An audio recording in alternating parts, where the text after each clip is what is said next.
second worst house guest ever. I mean, love you to death, Cole.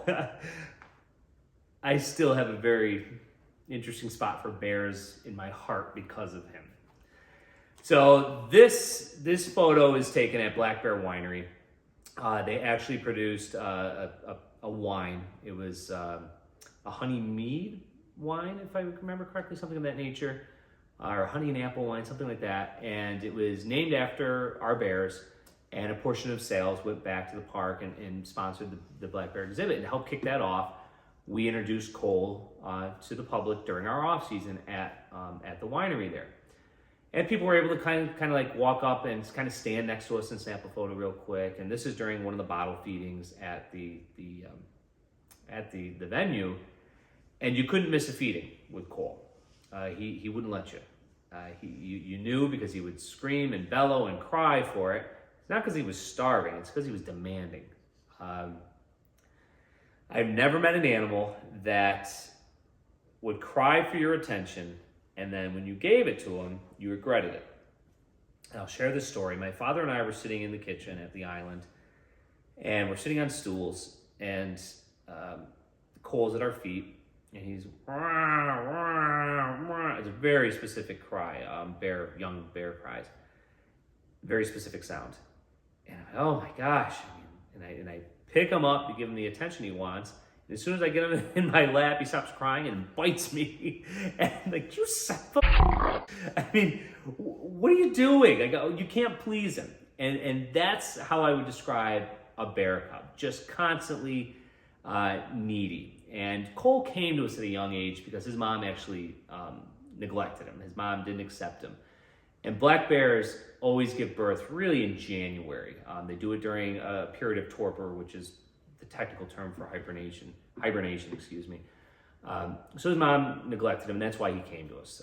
And I remember he was in the house. It was Cole, Johnny, the vervet monkey, and Ava. And they were all born within a day of each other, okay? And my wife always tells a story too. When people ask, like, what's it like with the animals in the house? This story always comes up. We would wake up and we would tiptoe around the house. Not because we were worried about waking up Ava. We didn't want to wake up the damn bear because, I mean, he was relentless when we woke him up. So Cole is obviously still with us. He is with his female counterpart, Harper. And I mean, they're big, and bears, they are one of the few animals that scare the hell out of me. That's the truth.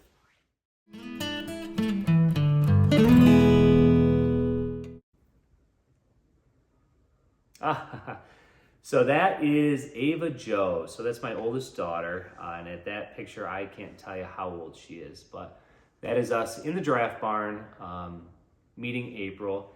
And it very well could have been one of the first times she met April. It may have been the first time she met April. There's a fun video of Oliver running up to her on the deck one time, and she kind of flinches and then giggles. That's awesome. And that was the first time with Oliver, but I think this may have been the first time she met April. April came to us just after Labor Day in 2015, if I recall correctly. Yes. So this is probably her meeting April for the first time. So cool to have that memory.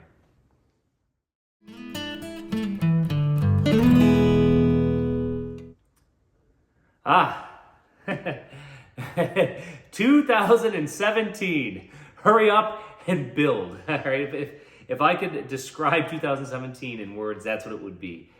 So this is, and I can tell it's 2017 because the lorikeet aviary is being built just beyond this exhibit you're looking at. The exhibit that's in the foreground here is the Primate 2 building, where that gentleman's standing with the white hat. He's inside of the black and white capuchin, or the white-faced capuchin exhibit. To the side are the squirrel monkey exhibits. And 2017, we knew, okay, people are expecting something. They're coming. We got their attention. April captured the world's attention.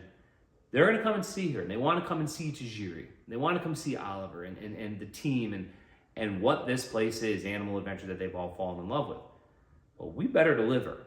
You've got one shot, don't mess it up. And we literally took on a massive undertaking of really building up the park in about 3 months' time. That's about all the time we had. Winters are not forgiving around here. In about 3 months' time, we built the parks up significantly and opened our doors in 2017 to record crowds. We've redone the interior of that building probably 3 times. That lorikeet aviary, might I add, the lorikeet aviary that we have now in our 10th season, opened in our 9th season, was built in 2017, was supposed to be a parakeet feeding aviary, and never opened until 2021. So from 17 to 21, that building was repurposed for all kinds of things. It never really took on its true form until season 9, and season 10, it'll again be home to our lorikeets. So.